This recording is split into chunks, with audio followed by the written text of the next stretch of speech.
ಸ್ನೇಹಿತರೆ, ಎಲ್ರಿಗೂ ವೈಕುಂಠ ಏಕಾದಶಿಯ ಹಾರ್ದಿಕ ಶುಭಾಶಯಗಳು. ಸ್ನೇಹಿತರೆ, ಇವತ್ತು ವೈಕುಂಠ ಏಕಾದಶಿ ಎಲ್ಲ ವಿಷ್ಣು ದೇವಸ್ಥಾನಗಳಲ್ಲಿ ಜನ ಬೆಳಿಗ್ಗೆಯಿಂದ ಕಿಕ್ಕಿರು ತುಂಬಿದ್ದಾರೆ.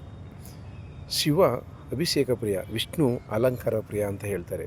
ಇವತ್ತು ವೈಕುಂಠ ಏಕಾದಶಿಯನ್ನು ಮಾಡೋದ್ರಿಂದ ಏನು ಪ್ರಯೋಜನ, ಯಾಕಿಷ್ಟು ಜನ ಇಷ್ಟು ಬೆಳಿಗ್ಗೆ 3 ಗಂಟೆಯಿಂದಲೇ ಜನ ಇವತ್ತು ವಿಷ್ಣು ದೇವಸ್ಥಾನಕ್ಕೆ ಹೋಗ್ತಾರೆ ಅಂದರೆ, ಮೋಕ್ಷವನ್ನು ಪಡೆಯಲು ವೈಕುಂಠ ಏಕಾದಶಿ ದಿನ ವಿಷ್ಣುವಿನ ದರ್ಶನ ಮಾಡಿದ್ರೆ 7 ಜನ್ಮಗಳ ಪಾಪಗಳು ಕಳೆದು ಪುಣ್ಯವನ್ನು ಸಂಪಾದನೆ ಮಾಡ್ಬೋದು ಅಂತ ಹೇಳ್ತಾರೆ. ಸ್ನೇಹಿತರೆ, ವೈಕುಂಠ ಏಕಾದಶಿ ಮಹಾವಿಷ್ಣುವಿನ ದರ್ಶನ ಪಡೆದು ಎಲ್ಲ ಕಷ್ಟಗಳು ಕಳೆದು ಸಂತೋಷ ಪ್ರಾಪ್ತಿಯಾಗುತ್ತೆ.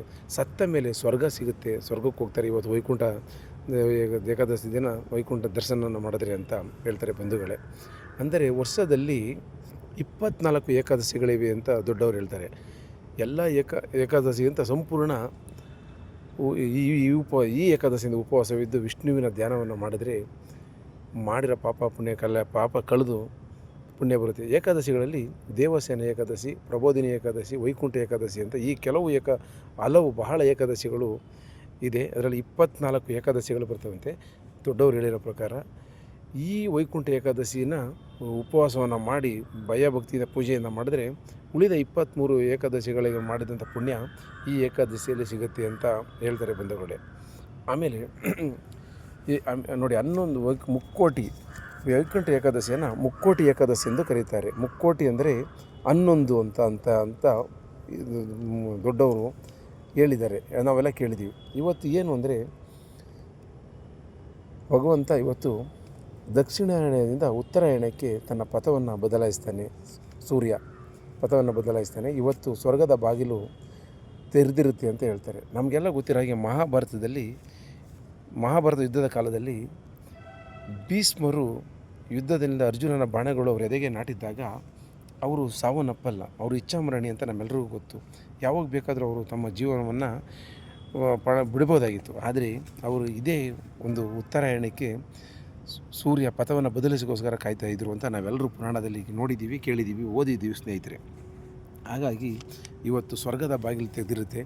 ಅದು ವಿಶೇಷವಾಗಿ ಉತ್ತರಾಗಿರ್ಮುಖ ಬಾಗಿಲು ಮುಖ ನಾವು ತಲೆ ತಗ್ಗಿಸಿ ಹೋಗಬೇಕು ಅಂತಾರೆ. ಯಾಕೆಂದರೆ ತಲೆ ತಗ್ಗಿಸಿ ಯಾಕೆ ಹೋಗಬೇಕು ಅಂತ ಹೇಳ್ತಾರೆ ಅಂದರೆ, ನಮ್ಮ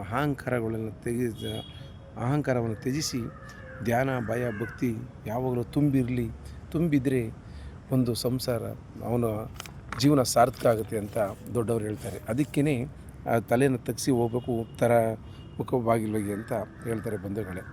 ಹಾಗಾಗಿ ಇವತ್ತು ವಿಷ್ಣುವಿನನ್ನು ನಾವು ಎಷ್ಟು ಪೂಜೆ ಮಾಡಿದ್ರು 1008 ಬಾರಿ ವಿಷ್ಣು ಜಪವನ್ನು ಮಾಡಬೇಕು ಅಂತಾರೆ. ಇಲ್ಲದ ಕನಿಷ್ಠ 108 ಬಾರಿ ಆದರೂ ಓಂ ನಮೋ ಭಗವತೆ ವಾಸುದೇವಾಯ ನಮಃ ಅನ್ನೋ ಮಂತ್ರವನ್ನು ಪಠಿಸಿದ್ರೆ ಇವತ್ತು ಪುಣ್ಯ ಲಭಿಸುತ್ತೆ ಅಂತ ಹೇಳ್ತಾರೆ ಬಂಧುಗಳೇ. ವಿಷ್ಣುವನ್ನು ನಾವು ಹಲವಾರು ಹೆಸರುಗಳಿಂದ ಕರಿತೀವಿ. ಗೋವಿಂದ, ಮುಕುಂದ, ಮುರಾರಿ, ನಾರಾಯಣ, ವೆಂಕಟರಾಯ ಸ್ವಾಮಿ, ತಿರುಪತಿ ತಿಮ್ಮಪ್ಪ ಅಂತೀವಿ, ರಂಗನಾಥ, ಶ್ರೀನಿವಾಸ, ಗೋವಿಂದ, ಯೋಗ ನರಸಿಂಹ, ಭೋಗ ನರಸಿಂಹ, ಉಗ್ರ ನರಸಿಂಹ, ಶಾಂತ ನರಸಿಂಹ, ಈಗ ಹಲವಾರು ಹೆಸರುಗಳಿಂದ ನಾವು ವಿಷ್ಣುವನ್ನು ಕರಿತೀವಿ. ಹಾಗಾಗಿ ಇವತ್ತು ಈ ವೈಕುಂಠ ಏಕಾದಶಿ ಮಹತ್ವವಾದ ದಿನ. ಎಲ್ರಿಗೂ ಭಗವಂತ ಒಳ್ಳೇದು ಮಾಡಲಿ ಅಂತ ಹೇಳ್ತಾ, ನಿಮ್ಮೆಲ್ರಿಗೂ ಮತ್ತೊಮ್ಮೆ ವೈಕುಂಠ ಏಕಾದಶಿ ಶುಭಾಶಯಗಳನ್ನು ತಿಳಿಸುತ್ತಾ ಮತ್ತೊಮ್ಮೆ ಮುಂದಿನ ಭಾಗದಲ್ಲಿ ನಿಮ್ಮ ಮುಂದೆ ಬರ್ತೀನಿ. ಮತ್ತು ಬೇರೆ ವಿಚಾರಗಳೊಂದಿಗೆ ಎಲ್ರಿಗೂ ನಮಸ್ಕಾರ.